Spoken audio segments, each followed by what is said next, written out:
캐나다가 이달 중에 25만 회분에 이르는 화이자 백신을 공급받아서 접종에 나설 것으로 보입니다. 영국은 전 세계에서 처음으로 오늘부터 일반 접종을 시작하는데요. 국제부 조수영 기자와 함께 자세한 내용 살펴보겠습니다. 어서 오세요. 안녕하세요. 네, 영국과 미국에 이어서 캐나다도 연내 백신 접종을 준비하고 있네요. 네, 그렇습니다. 지스팅 트리도 캐나다 총리가 밤사이 기자회견에서 말한 내용인데요. 예. 화이자 바이오엔테크 백신이 이르면 10일까지 캐나다 보건당국의 승인을 받을 것으로 예상된다고 밝혔습니다.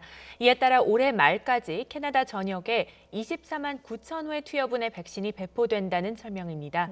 캐나다 정부는 최근 화이자와의 백신 인도 계약을 수정해서 이달 안에 최대 24만 9천 회분을 확보할 수 있게 됐습니다. 한 사람당 2번씩 맞아야 하니까요. 12만 4,500명이 접종할 수 있는 분량입니다. 예. 트리도 총리는 초기에는 백신 생산과 공급 물량이 제한될 수밖에 없지만 내년에는 대폭 늘어날 것이라고 강조했는데요. 직접 들어보시겠습니다. But with these 249,000 doses coming in December, we will be able to begin on the most vulnerable populations and make sure that we have the logistical grounding and foundation in place to be able to deliver right across the country over the first months of 2021. 네, 그러면 백신 물량은 언제 도착하게 됩니까? 네, 트리도 총리는 캐나다 보건부의 승인이 나면 첫 접종분이 다음 주에 배송된다고 밝혔습니다. 예. 이렇게 되면 빠르면 이달 중 접종이 시작될 수 있다는 기대감이 나오고 있습니다. 최초 공급분은 코로나19 취약계층에 먼저 접종할 예정인데요. 고령자와 요양원 종사자 등이 포함될 것으로 예상됩니다. 캐나다 정부는 화이자 외에도 6개 제약사와 백신 계약을 체결한 상태입니다. 그래서 화이자까지 총 7개이고요. 따라서 내년에는 수백만 회 투여분을 총 확보할 수 있다고 트리도 총리는 설명했습니다. 그렇군요. 영국은 어떤가요? 영국은 오늘 화이자 백신 접종을 좀 개시할 예정인데 현재 분위기가 좀 전해졌습니까? 네, 지금 전 세계가 주목하고 있는 그런 예. 날인데요. 영국 정부는 오늘을 V-Day라고 부르고 있습니다. 백신 접종을 하루 앞두고 화이자 백신을 실은 트럭들이 병원에 쏙쏙 도착하는 모습이 포착됐습니다. 예. 지금 화면으로 영국의 한 대학병원에서 박스 안에 든 백신을 운반하는 직원들의 모습을 보고 계신데요. 예. 이제 모든 준비가 이렇게 완료됐습니다. 그래서 현지 시간 8일 아침이 되면 접종이 시작될 예정입니다. 첫 예방접종을 마친 사람들은 3주 뒤에 두 번째 접종을 받게 됩니다. 현재 영국에서는 세계 최초로 백신 접종을 개시하는 데 대한 기대감과 긴장감이 동시에 교차하는 분위기인데요. 예. 직접 보시겠습니다. It's just incredible, actually. Obviously, I can't hold them in my hands because they are minus 70 degrees, but to know that they are here and we are amongst the first in the country to actually receive the vaccine and therefore the first in the world is just amazing. I'm so proud.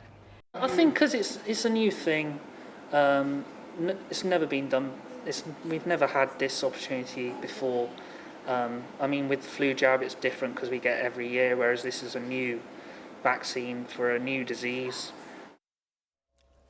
네, 미국에서도 이 연내 백신 접종이 계속 거론되고 있지 않습니까? 네. 이번 주에 승인될 가능성도 있나요? 네, 현재 미국에서는 화이자와 모더나 백신 이 두 개가 이번 달 안에 승인돼서 접종이 시작될 수 있다, 이런 전망이 나오고 있는데요. 예. 화이자 백신에 대한 미 식품의약국 FDA 자문위원회가 이틀 뒤 10일에 개최됩니다. 그래서 빠르면 이번 주말에 승인이 이루어질 가능성도 배제할 수는 없습니다.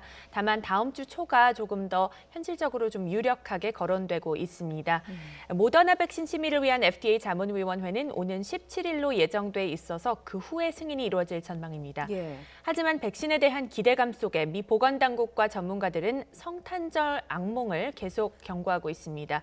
실제로 미국의 신규 확진자 규모가 감소하지 않으면서 지역별로 제한 조치들이 강화되고 있습니다. 인구가 가장 많은 주죠, 캘리포니아주는 일부 지역을 중심으로 월요일부터 자택 대기령에 들어갔습니다.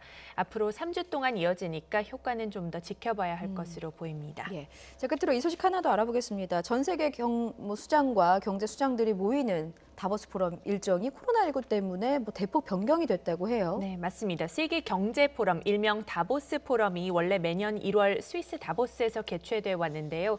아시다시피 스위스도 올가을 코로나19의 2차 확산 직격탄을 맞았죠. 예. 지난 일주일간의 추이를 보면 하루 평균 4천여 명의 신규 확진자가 발생했는데요. 여기에 전 세계적으로도 확산세가 이어지고 있어서 다음 달로 예정돼 있던 다보스 포럼 일정에 차질을 빚게 됐습니다. 세계 경제 포럼 WEF는 있다는 보도자료를 통해서 2021년 특별연례회의를 5월 13일부터 16일까지 싱가포르에서 소집한다고 밝혔습니다. 네. 코로나19 현 상황을 고려해 심사숙고 끝에 싱가포르가 회의 개최에 가장 적합하다고 판단했다는 설명인데요. 내년 5월에는 안심하고 국가 간 이동이 이루어질 수 있게 될지 각국의 코로나 확산 추이를 앞으로 더 지켜봐야겠습니다. 네, 여기까지 듣겠습니다. 국제부 조수연 기자였습니다. 잘 들었습니다. 고맙습니다.